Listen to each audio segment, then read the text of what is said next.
Good day, Ma'am and Sir. My name's Juana Kabili Datilis, 32 years old, single, no children, from Cainta, Rizal, Philippines. I am a high school graduate. I have two brothers and one sister.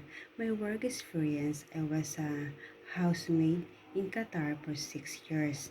I took care of their kids, ages 10 years old, 8 years old, and 5 years old.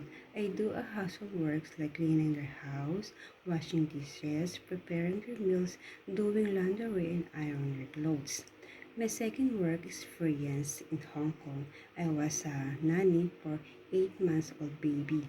My duties are feed her, bath her, changing diapers, and do a household work like cleaning, marketing, and washing dishes, doing laundry.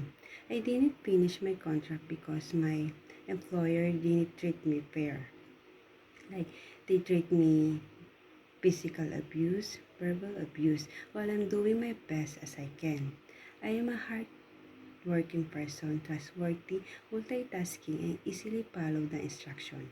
To my future employer, if you hire me as your new housemaid, I promise I will do my best doing my duties and responsibility and follow the rules and regulation.